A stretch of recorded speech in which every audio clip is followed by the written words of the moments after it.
Je m'appelle Ousmane Sy Ndiaye. Je suis le directeur exécutif de l'UNACOIS.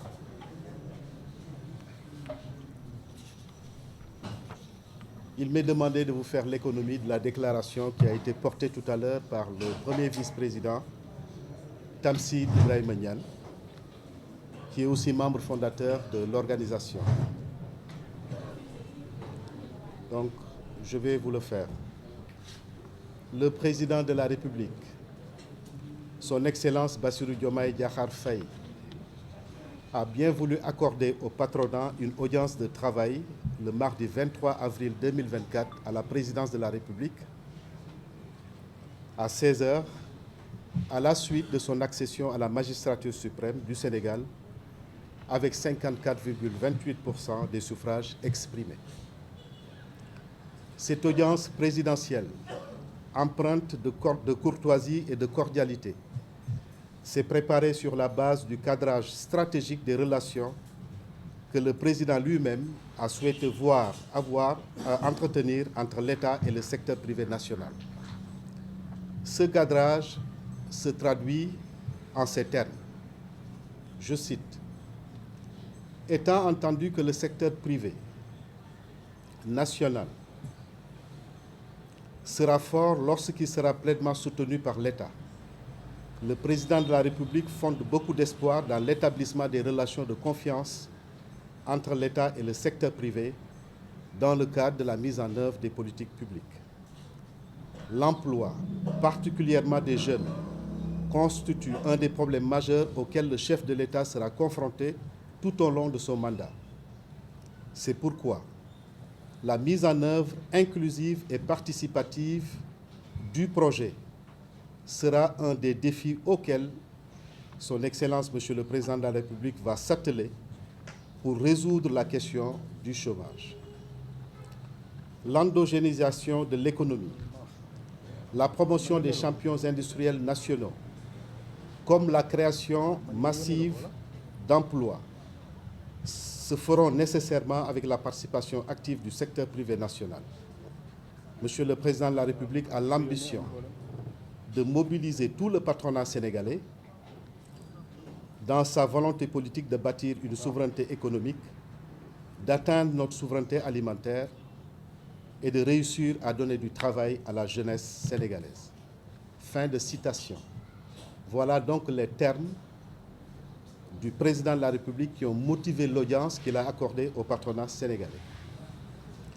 L'audience du président accordée au patronat, en présence, entre autres, du Premier ministre Ousmane Sonko, s'est déroulée dans les meilleures conditions possibles, autour de discussions ouvertes, franches et fondatrices d'une confiance mutuelle pour construire les voies et moyens de réunir et de mobiliser tout le secteur privé national pour le développement du Sénégal.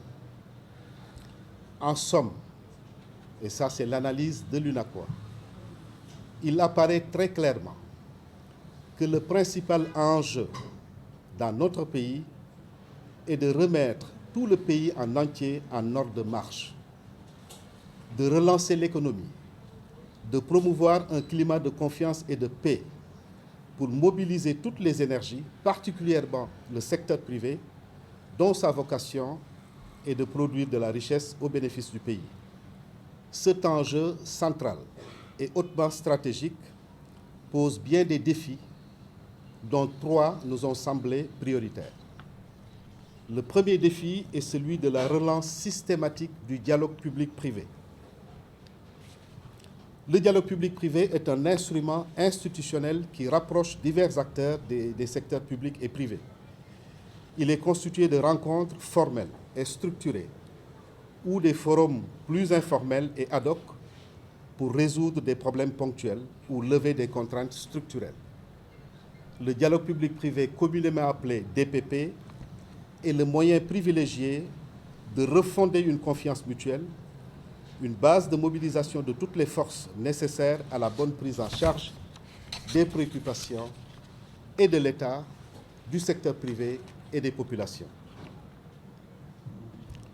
De la dévaluation du franc CFA en 1994 jusqu'aux dernières mesures de baisse des prix des denrées de première nécessité que le premier vice-président vient de rappeler.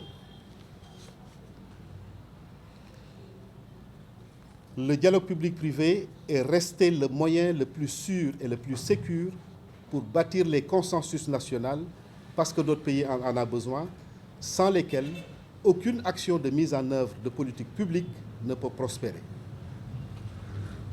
À titre d'exemple, la relance des rencontres du Conseil présidentiel de l'investissement, ou s'il peut être appelé autrement, dans le but d'instaurer un cadre privilégié de dialogue public-privé pour l'identification des obstacles au développement de l'investissement privé dont notre pays a besoin pour faire face au chômage des jeunes et des contraintes liées à la compétitivité du Sénégal pourrait être une mesure très forte, salutaire et mobilisatrice de l'ensemble des forces vives de la nation. Ainsi, l'UNACOIS, forte de son expérience et de sa représentativité, sera toujours au premier rang des acteurs ouverts au dialogue et à la concertation pour préserver la paix sociale,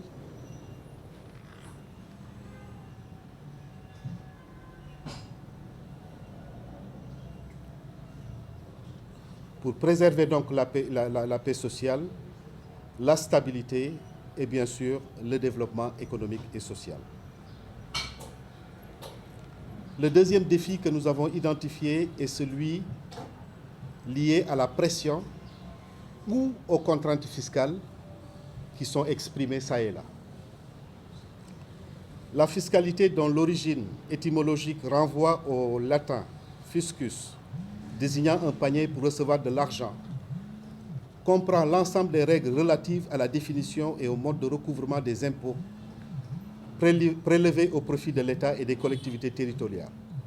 C'est dire donc qu'elle s'adresse à tous les citoyens, à tous les particuliers et à toutes les entreprises. À ce niveau, il n'y a pas de débat, il n'y a pas d'équivoque possible. Conçue sur la base de règles et de procédures inspirées des pays occidentaux et ne tenant pas suffisamment compte de la réalité endogène de notre marché et du tissu économique d'entreprises au Sénégal, constitué en majorité de PME, fragiles et peu productives, l'application du Code général des impôts au Sénégal a toujours posé un problème. Donc les contraintes exprimées ne datent pas de 2024. C'est des problèmes qui se sont toujours posés dans le cadre de l'application du Code des impôts. Ce qui contribue à creuser le fossé déjà énorme entre les entreprises selon leur taille et leurs activités, à stigmatiser la plus importante frange des PME du pays, appelée secteur informel, à privilégier une infime partie, notamment dans le cadre des soutiens publics, tels que les soutiens auxquels on a assisté durant la période de Covid, et enfin, à accentuer les inégalités sur l'accès à bien des opportunités comme le financement bancaire, la formation et les accords directs de partenariat.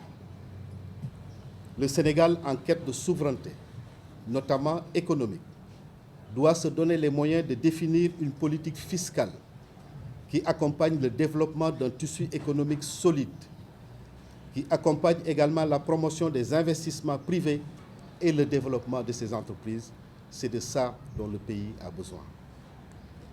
Au-delà de la pression fiscale pour certains et de la contrainte fiscale pour d'autres qui s'exerce sur une bonne partie des entreprises, la problématique de l'élaboration et de la collecte de l'impôt est structurellement profonde au Sénégal et ne favorise toujours pas l'éclosion d'un tissu économique dynamique et résilient. La dernière ou seule réforme d'envergure connue du Code général des impôts remonte en 2007, entre 2007 et 2008, ainsi que le Code des douanes. Dans un contexte de changement systémique, la révision de la politique fiscale devrait être érigée au rang de priorité absolue. Ça également, c'est une demande forte de l'UNACOIS. Défi numéro 3, qui est la modernisation du secteur du commerce traditionnel. Donc, je rappelle que j'ai fait état de 2 défis. Le premier est celui du dialogue public-privé. Le deuxième défi est celui de la pression ou des contraintes fiscales. Et enfin, le troisième défi, et non des moindres, est la modernisation du secteur du commerce traditionnel. Le secteur du commerce concentre l'écrasante majorité des acteurs économiques du pays. Nous le savons tous. Le commerce est la branche d'activité la plus exercée au Sénégal avec 52,1%. Et ça, je le tire du rapport de RGE de 2016. Et enregistre un niveau de contribution assez significatif au PIB du Sénégal et aux emplois créés. Malheureusement, et c'est dommage, que la seule politique publique mise en œuvre jusque-là avec les gouvernements successifs que nous avons connus concerne essentiellement la politique des prix. La gestion des prix et la lutte contre l'inflation, notamment des prix des denrées de nécessité, dans un pays comme le nôtre, où le pouvoir d'achat des consommateurs est très faible, constitue un impératif pour les pouvoirs publics, soucieux des équilibres sociaux nécessaires et de la paix sociale. Nous faisons donc nôtre cette posture en raison des relations sociales étroites que nous entretenons avec les populations. C'est en ce sens que nous nous félicitons des mesures de baisse des prix intervenues sur certaines denrées populaires comme le riz et le sucre, grâce entre autres aux efforts supplémentaires consentis par nos membres importateurs. Ainsi donc, la tonne de riz, qui était fixée à 375 000 francs la tonne, est en train de descendre à hauteur de 360 000. Le sucre également va suivre la même courbe de baisse parce que les déclarations d'importation de produits alimentaires communément appelées DIPA ont été remises aux importateurs et nous savons tous que le sucre importé est de loin plus compétitif que le sucre produit localement. Donc nous promotons également un meilleur accès au prix du sucre, comme nous l'avons déjà fait dans le cadre de la baisse. Donc cette baisse sera consolidée et soutenue, notamment sur le riz et sur le sucre. Nous examinerons les autres opportunités de baisse supplémentaires qu'il peut y avoir sur d'autres denrées.